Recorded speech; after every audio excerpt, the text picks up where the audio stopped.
Salut à toutes et salut à tous, bienvenue dans cette nouvelle vidéo sur la chaîne, c'est mon avis. Alors, je dois bien vous avouer que je recommence l'enregistrement de cette vidéo pour la troisième fois, je pense que c'est une vidéo maudite.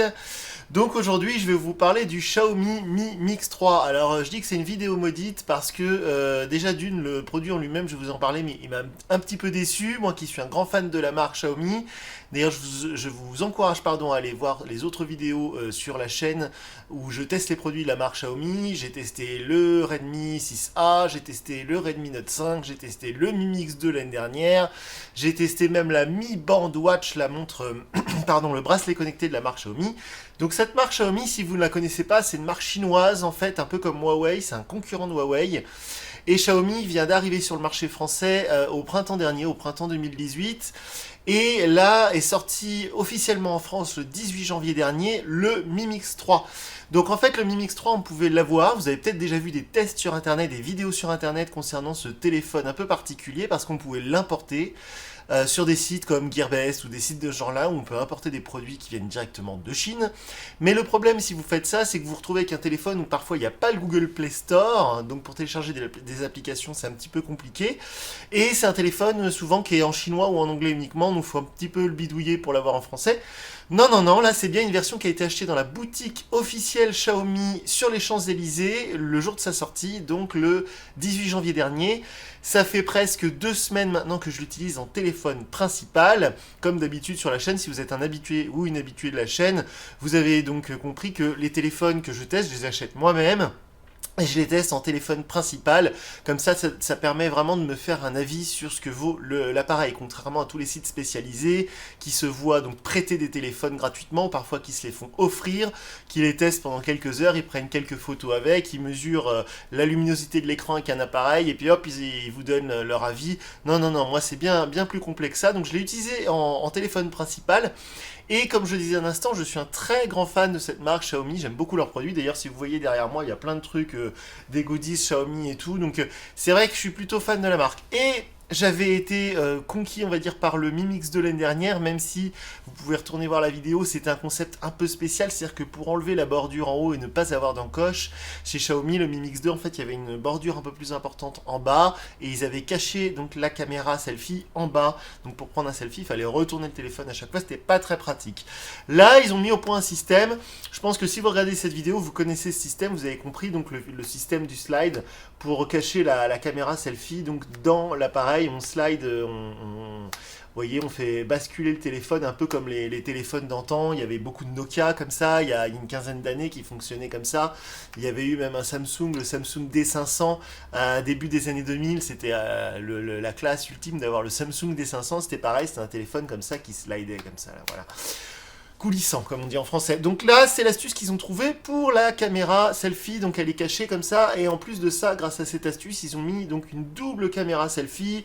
Ils ont mis un flash. Ils ont même caché le haut-parleur. Vous voyez, en fait, le haut-parleur, il est caché dans le slide. Et quand on referme l'écran, en fait, il y a juste une toute petite grille en haut. Donc ça, pour le coup, ça marche très bien. Les capteurs de luminosité, en fait, ils sont cachés en bas de l'écran. Donc ça aussi, ça fonctionne plutôt bien, il n'y a pas de souci là-dessus. Et moi, pour le coup, j'aime beaucoup ce système de slide, ça marche bien, c'est sympa. Pour moi, le problème, il vient pas tellement de là, quoique un petit peu aussi. On va commencer tout de suite par les défauts de ce fameux slide. Alors moi, j'utilise très peu la caméra selfie, je me prends pas en photo toute la journée, je ne fais pas des snaps à longueur de journée, donc la caméra selfie, je m'en sers pas beaucoup. Donc au final, ce format, il est idéal pour moi, parce que la caméra selfie, en fait, elle m'enquiquine plus qu'autre chose, j'en ai pas vraiment besoin. Par contre, l'inconvénient, c'est que du coup, ça rend le téléphone vachement épais, je sais pas si vous allez le voir, mais il est quand même vachement plus épais qu'un téléphone normal. En tout cas normal d'aujourd'hui, c'est-à-dire un haut de gamme, un très haut de gamme. Là, il faut savoir que je sors d'un test sur le Huawei Mate 20 Pro, qui est pour moi le top du top des smartphones Android actuellement, qui coûte à peu près 2 fois le prix de celui-là, je suis d'accord, mais pour le coup, le Huawei est vachement plus mince, et surtout, il est vachement moins lourd, parce que un truc qui m'a gêné un petit peu avec ce téléphone, c'est qu'il est très lourd, il fait 220 grammes, c'est le poids du iPhone XS Max, et iPhone, souvent, je les enquiquine un peu avec ça, c'est que maintenant, ils ont des téléphones qui sont super lourds. Le iPhone XS, il fait 200 grammes aussi, alors qu'il est vachement plus petit que celui-là, bref. Donc ça, c'est un truc qui m'a un peu enquiquiné avec ce Mi Mix 3. Donc c'est pas tellement le système du slide. On va dire, à la limite, ça on s'en fout. C'est surtout que du coup, il y a un mécanisme et tout. Donc ça rend le téléphone un peu plus gros, un peu plus lourd. Mais ça, il y a peut-être moins que ça va gêner. Parce que la plupart des gens, de toute façon, les téléphones, maintenant, ils les mettent dans un sac, dans une bandoulière ou je sais pas trop quoi. Bon, alors l'intérêt par contre c'est qu'on a un super grand écran AMOLED, ça c'est un vrai plus, l'écran est très lumineux, il est très agréable, la résolution elle est top, donc l'écran il est top, ça c'est un vrai point positif, il n'y a aucun souci là-dessus.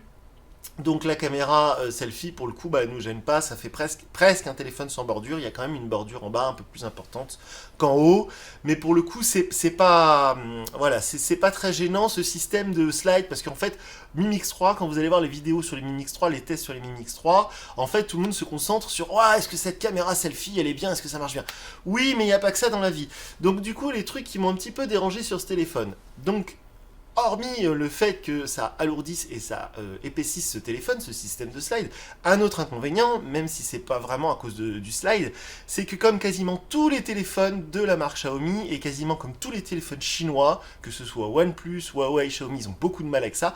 Il n'est pas étanche et ça pour moi c'est un vrai défaut. Il n'y a pas de certification IP67 ni IP68. Si vous le faites tomber dans l'eau, c'est foutu. Alors là effectivement ils ont une excuse on va dire, c'est que vu que le téléphone, voilà, il y a ce système de slide, bah évidemment ça a compliqué peut-être la réalisation du système d'étanchéité. Ça je le comprends tout à fait, mais bon du coup bah c'est peut-être à cause du slide qu'on n'a pas l'étanchéité. Bref, ça pour moi c'est un premier défaut. Le défaut ensuite, c'est ce lecteur d'empreintes digitales. Alors certes, il marche bien. Dès qu'on touche, comme tous les lecteurs d'empreintes digitales aujourd'hui sur le marché, même sur un téléphone à 100 euros, aujourd'hui vous touchez le lecteur, le téléphone il se déverrouille, ça marche très bien. Il est bien placé, il est derrière. Alors du coup vous avez vu, moi là, je l'ai pris en verre de jade. Soi-disant que c'est de la céramique, j'ai un peu de mal à y croire, mais bon pourquoi pas. Et le verre de jade est plutôt joli, moi j'aime bien cette couleur, je la trouve assez réussie. Et le lecteur d'empreintes, bah pour le coup quand vous ne voyez pas ce que vous faites, des fois on a un petit peu de mal à le trouver, il est vraiment trop bien caché dans l'arrière du téléphone. Et pourquoi je dis que c'est un inconvénient? Parce que il n'y a que ce lecteur d'empreintes digitales pour déverrouiller le téléphone. Il n'y a pas de reconnaissance faciale et évidemment il n'y a pas le lecteur d'empreintes digitales à travers l'écran, comme c'est le cas pour le Huawei Mate 20 et comme c'est le cas aussi pour le OnePlus 6T. Donc il n'y a pas ce lecteur d'empreintes digitales à travers l'écran, ça c'est vraiment pour moi un inconvénient. Alors vous allez me dire oui mais il coûte pas le même prix, ça coûte vachement cher de mettre au point ce système et tout. Le OnePlus 6T il est pas très éloigné niveau tarif, hein, parce que là on est à 550 euros en gros. Donc voilà, donc je trouve que pour le coup c'est un inconvénient. Alors il n'y a pas de port jack, ça moi je m'en fiche personnellement, il n'y a que du USB type C. Mais bon, je pense à ça parce que le OnePlus 6T, souvent les gens ils disent oui, le OnePlus 6T il fait l'import jack. Bon. Le OnePlus 6T, par contre, il a la certification IP, je crois, et il a le lecteur d'empreintes digitales à travers l'écran et il a la reconnaissance faciale. Donc là, pour le coup, c'est le Mi Mix 3, wow, il a l'air un peu d'être sorti l'année dernière. Dans les autres défauts, cette caméra dorsale. Alors autant la caméra selfie elle fait bien son boulot, elle est de bonne qualité, sauf que comme d'habitude, il y a un truc qui m'agace beaucoup chez Xiaomi. Là, ils l'ont un petit peu baissé, mais c'est encore le cas, c'est qu'il y a un mode beauté. Alors ça, c'est un truc typiquement pour les Asiatiques, en tout cas pour le marché chinois. C'est pas du tout fait pour nous, les Européens. Il y a un mode beauté, en fait, qui va vous arrondir le visage, enfin en tout cas vous l'amincir, vous blanchir la peau, et vous enlever les défauts de la peau, vous faire des yeux plus gros, tout ça, enfin plus ronds. Ça n'a aucun intérêt pour nous. Ils l'ont toujours pas chanté, ils l'ont toujours pas enlevé, mais ils l'ont baissé un petit peu. Maintenant, il est réglé sur 2. C'est un peu moins pire, mais moi, ça m'agace terriblement, donc je le désactive systématiquement. Mais pour en revenir à cet appareil photo dorsal, un truc aussi qui m'a gêné, c'est que bon, peut-être que c'est à cause du fait que j'ai utilisé un Huawei Mate 20 Pro pendant des semaines, c'est que l'appareil photo qui est sur ce Mi Mix 3, il est de bonne qualité, c'est pas un souci, c'est un capteur de très bonne qualité, c'est un capteur je crois de la marque Sony et tout. Quand vous allez sur les sites de benchmarking, là, les sites qui testent la qualité des appareils photo, apparemment celui-ci a un gros potentiel. Ok, mais moi ce que je lui reproche à ce capteur d'appareil photo, c'est qu'on est aujourd'hui en 2019, et quand on voit ce qui est capable de faire le concurrent Huawei, avec maintenant un triple capteur, avec un grand angle, avec un système de téléphoto qui zoome naturellement, que c'est pas un zoom optique, etc. Je trouve que pour le coup, ce double capteur, comme on en voit maintenant depuis plusieurs années, bah il a l'air vraiment, voilà quoi, vraiment bof bof. Bon, il fait des belles photos, d'accord. Enfin, les photos sont correctes, elles sont nettes, etc. Ok. Mais quand on voit les photos que j'ai prises, si vous voulez regarder mon autre vidéo où j'ai testé le Huawei Mate 20 Pro il y a quelques semaines, ça n'avait rien à voir. Et alors je vous mets tout de suite, je mets tout de suite le haut là. Attention, à la base je suis pas du tout un fan de la marque Huawei. Au contraire, j'étais plutôt fâché avec eux. J'ai du mal avec leur interface EMUI. Là ici il y a une interface MIUI qui est un peu du même acabit.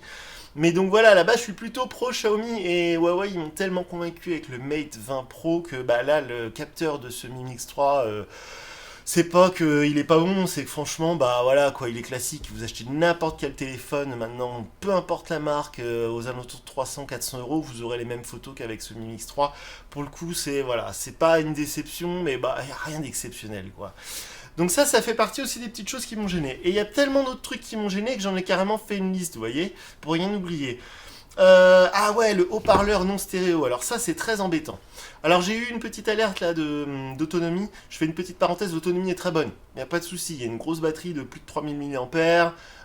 L'écran AMOLED, ça consomme peu d'énergie, tout ça. Donc l'autonomie, elle est très bonne. Ça, il n'y a pas de problème. Je dirais même qu'elle est équivalente au fameux Huawei Mate 20 Pro que j'ai eu il n'y a pas longtemps. Donc l'autonomie, ok, pas de souci. Par contre, donc j'ai marqué pas de haut-parleur stéréo. Alors le haut-parleur stéréo, c'est quoi? Vous avez un tel écran là-dessus. Vous vous dites ça va être super pour regarder Netflix, pour regarder YouTube, pour regarder peut-être même MyCanal, des matchs de foot peu importe. Et sur tous les téléphones, en tout cas sur la majorité des téléphones haut de gamme depuis, je crois que c'est l'iPhone 6 Plus ou 6S Plus qui a inauguré ce système, c'est que quand vous avez votre téléphone dans ce sens-là, vous avez le haut-parleur qui est ici comme d'habitude avec la grille en dessous, et vous avez le haut-parleur qui sert aux communications. Et ça a été donc amélioré, on va dire, par les constructeurs, ce qui fait que quand vous regardez une vidéo en mode paysage comme ça, vous avez le son qui sort ici et le son qui sort là. Et de même puissance et de même intensité. Et ben pas sur ce Mi Mix 3. Alors je sais pas si c'est à cause du fait du slide, ils n'ont pas pu intégrer un haut-parleur assez puissant, c'est possible. Mais là, le son il sort juste de cette pauvre grille en haut là. Celle du bas, en fait, il n'y a même pas de haut-parleur dedans, c'est juste pour le micro. Donc là, c'est pareil, c'est une vraie déception parce qu'on est soi-disant sur un flagship, on est soi-disant sur le porte-étendard de cette marque Xiaomi, et malheureusement, quand vous regardez une vidéo dans le sens panoramique, comme ça, dans le sens paysage, comme on dit, et ben bon, le son il est de bonne qualité, il est plutôt fort, mais on n'a pas la stéréo, et puis c'est pas non plus le même volume sonore qu'avec un appareil, justement, comme des iPhone 7 Plus, 8 Plus, etc. Donc ça, pour moi c'est un défaut. Ensuite, qu'est-ce que j'ai noté? Impossible de faire OK Google. Alors là, c'est pareil, c'est très bête. Mais vu que Xiaomi, ils ont développé cette superbe interface qui s'appelle MIUI, donc c'est une interface qui recouvre, qui s'ajoute par-dessus Google, donc c'est du Google Pie, donc du 9, Google Android, pardon, 9.0. Et sauf que Xiaomi, donc, qui développe cette interface MIUI, donc qui rajoute des surcouches de sécurité, un peu comme le fait Huawei avec EMUI, sauf que chez Huawei, on peut toujours faire OK Google. Chez Xiaomi, si vous faites OK Google, il ne se passe rien. Donc c'est un petit peu con parce que du coup aujourd'hui pour moi l'intérêt numéro 1 d'avoir un smartphone Android, c'est de profiter de Google Assistant parce que Google Assistant est tellement plus performant que Siri. Je trouve ça franchement dommage. Du coup Xiaomi doivent le savoir hein, puisqu'ils ont ajouté, je vous ai pas montré, vous pouvez le voir dans la vidéo de déballage hein, si vous voulez voir plus de détails sur le téléphone en lui-même, l'objet en lui-même. Mais en fait il y a un bouton qui a été rajouté sur la tranche opposée de l'appareil. Alors d'ailleurs ce bouton il est très enquiquinant au quotidien parce que dès que vous le mettez dans un support voiture haute, que ça appuie sur ce bouton, et bah du coup ça déclenche le Google Assistant. Donc je pense que Xiaomi est au courant qu'on peut pas faire OK Google. D'ailleurs j'ai été sur les forums et il y a un peu tout le monde qui s'en plaint. Et donc ils ont rajouté ce bouton là, qui on appuie dessus, ça fait OK Google. Bah franchement c'est très con parce que moi par exemple je sais souvent que je pose mon téléphone dans ce sens là dans un support et ça appuie systématiquement sur le bouton, donc c'est absolument relou. Donc ce bouton pour moi il aurait mieux fallu le virer et se débrouiller pour que OK Google ça marche, mais bon tant pis. Donc ça c'est un autre inconvénient, oui il y a pas mal d'inconvénients. Alors ce qui est assez surprenant, c'est que pour ma part, si vous allez voir mes vidéos, je suis un fan de Xiaomi, j'ai acheté beaucoup de leurs produits, j'adore cette marque, etc. À chaque fois qu'il y a un événement, je suis invité et tout. Et donc si je dis si je dis pardon que je suis déçu, c'est parce que j'ai vraiment été déçu par ce téléphone, alors que quand vous allez voir toutes les autres vidéos des sites soi-disant spécialisés, 01net, FR Android, Phone Android et que sais-je encore, tous ces sites-là qui sont soi-disant des sites avec des experts et tout, ils ont tous dit ouais il est fantastique, ils ont donné 5 étoiles, ils ont donné 9 sur 10, etc. Ils disent que ce téléphone il est absolument génial. Bah écoutez, je sais pas ce qui s'est passé, mais même moi qui suis fan de la marque, je le trouve un peu, je dirais pas loupé non plus, faut pas exagérer, c'est un très bon smartphone, mais j'ai été un petit peu déçu. Et alors dans les autres défauts que j'ai constatés, ah oui alors ça c'est fou. j'ai marqué rotation désactivée par défaut. Alors ce qui s'est passé, c'est quand j'ai acheté ce téléphone, le soir même j'ai fait le déballage en vidéo sur la chaîne, vous pouvez aller le voir. Et ensuite, dans les minutes qui ont suivi cette vidéo, j'ai mis ma carte SIM, je l'ai allumée et j'ai commencé à paramétrer toutes mes applications, tout ça. Et au bout de quelques minutes, quelques heures, j'ai voulu regarder une vidéo sur YouTube et donc j'ai pivoté mon téléphone et il s'est rien passé. C'est-à-dire que la vidéo, elle est restée dans le format portrait. Elle s'est pas mise comme ça le fait d'habitude sur un smartphone depuis 15 ans, on pivote et puis hop, la vidéo elle se met dans le bon sens. Donc j'ai essayé sur une photo, pareil, il s'est rien passé. Bah je dis c'est quoi ce bordel? Alors j'ai été voir dans les notifications, je sais pas si vous verrez sur la vidéo le centre de notification, j'ai bien vérifié que la rotation automatique était activée, ouais pas de souci. Donc je pivote, il se passe rien, bah je dis c'est quoi ce merdier? Donc j'ai été voir dans les réglages, et là j'ai trouvé un menu, un sous-menu dans le menu général. J'ai mis plusieurs jours à trouver l'astuce, parce qu'au début j'ai même envoyé un message à Xiaomi en leur disant il y a un bug les gars, peut-être que cette version française, vu que je fais partie des premiers acheteurs de cette version française, il y a peut-être des bugs encore et tout, donc je leur ai signalé, bon j'ai pas eu de réponse. Et donc j'ai cherché dans les menus, je cherchais pas ça d'ailleurs, hein, j'étais dans le menu pour une autre raison, je sais plus laquelle, et je suis tombé dans un menu, je vais essayer de vous le montrer, qui s'appelle Autres réglages. Et dans ce menu, j'ai découvert des réglages, mais qui devraient être activés d'origine. Donc je ne sais pas ce que c'est que ce bug, peut-être que ce sera résolu par la suite. Vous voyez, c'est un menu, je ne sais pas si vous allez voir sur la vidéo, qui s'appelle Paramètres supplémentaires. Et là-dedans, il y a plein de trucs. Il y a la rotation de l'écran, je ne sais pas pourquoi elle n'était pas activée. Et il y a aussi plein d'autres petites fonctionnalités qui sont sympas et je ne sais pas pourquoi elles ne sont pas activées. Par exemple, si vous double-cliquez sur l'écran, bah ça s'allume. Bah ça, c'est pas activé d'origine. Bon, bizarre. De la même manière, sur tous les téléphones aujourd'hui, quand vous le levez, l'écran s'allume. C'est-à-dire que si votre téléphone il est posé sur le bureau, vous le levez pour regarder quelle heure il est et l'écran s'allume. Ça aussi, c'était pas activé. Bon, plein de petites choses comme ça, des trucs que je me dis, bon, c'est quand même, ça semble pas très fini, pas très mis au point, on a l'impression qu'ils l'ont sorti un peu à l'arrache, je sais pas, c'est vraiment des petits détails comme ça du quotidien qui m'ont paru bizarres les premiers jours. Qu'est-ce que j'ai marqué d'autre? Pas de mise à jour. Ah, les gestes sans bouton, ça c'est pas mal par contre. Alors là, petite précision, c'est pas MIUI comme vous l'aurez si vous déballez le téléphone. Là, j'ai installé le Poco Launcher. Qu'est-ce que c'est le Poco Launcher? C'est un lanceur d'applications fourni par Xiaomi pour le téléphone Pocophone. Vous avez dû connaître si vous êtes intéressé un petit peu au Pocophone F1. Voilà, c'est un téléphone. Pocophone, c'est une marque de Xiaomi, un peu comme Honor, c'est une marque de Huawei. Voilà, c'est pareil. Et donc pour le Pocophone, ils ont développé un lanceur d'applications qui est un peu plus moderne que ce qu'ils mettent d'habitude sur MIUI. Donc là, j'ai installé le Poco Launcher, que je trouve vachement plus moderne que le launcher de base. Donc sur le launcher de base, en fait, vous ne pouvez pas faire ça. Vous êtes obligé d'avoir toutes vos applis sur le bureau. Bon, bref, peu importe. Mais qu'est-ce que je voulais dire à propos de ça? Je voulais... Oui, donc pas de mise à jour. Ah, les gestes sans bouton. Voilà, c'est pour ça que je parlais du lanceur. Donc les gestes sans bouton, c'est-à-dire que vu que l'écran est gigantesque et qu'il y a quasiment plus de bord, il y a juste un petit bord en bas, là. Eh bien, chez Xiaomi, comme chez beaucoup d'autres constructeurs d'ailleurs, ils ont mis au point des gestes pour utiliser le smartphone comme un iPhone X, ou un iPhone XS, ou un iPhone XS Max. C'est-à-dire que, du coup, maintenant, vous pouvez... Alors, je vais vous le montrer, là, par exemple, si j'ouvre le navigateur Internet, je peux retourner à l'accueil, hop, comme sur un iPhone en slidant vers le haut. Et de la même manière, on peut faire le multitâche en slidant vers le haut et en marquant un arrêt, comme sur iPhone, justement, voilà. Donc ça marche très très bien pour aller, pour retourner en arrière, on fait ça sur le bord de l'écran et ça marche super bien. Donc ça, les gestes, ça marche très bien, c'est très au point, il n'y a pas de souci. Ça fait 2 semaines que je possède ce téléphone et ça fait 2 semaines que j'ai pas eu une seule mise à jour du système et quand je vois tous les petits désagréments que j'ai connus, les fonctionnalités qui sont pas activées d'origine et tout, je me dis que bon, de ce côté-là, il y a peut-être un problème parce que quand j'ai testé il y a quelques semaines de ça le Huawei Mate 20 Pro, je l'ai gardé un peu moins d'un mois et j'ai eu des mises à jour du système. Donc là, ça me paraît assez inquiétant qu'un smartphone flagship comme ça, il n'y ait pas un seul bug, une seule correction d'une faille de sécurité ou autre qui a été découverte. Ça me paraît bizarre. Donc pour moi, là, j'ai l'impression que si vous voulez, cette marque Xiaomi, elle s'est donné trop d'ambition d'un coup. Elle est sur tous les marchés d'un coup, tous les marchés européens, l'Espagne, l'Italie, la France, l'Allemagne. Ils sont d'un coup d'un seul, là, en 2018, ils ont envahi le marché européen. J'ai un peu peur que soit financièrement ils n'aient pas les moyens, ou en tout cas humainement ils n'ont pas les moyens, et du coup là je trouve que niveau support de matériel c'est pas top. Quand on n'a pas de mise à jour comme ça pendant 2 semaines sur un smartphone qui vient de sortir en Europe, je trouve ça un peu étrange, mais bon.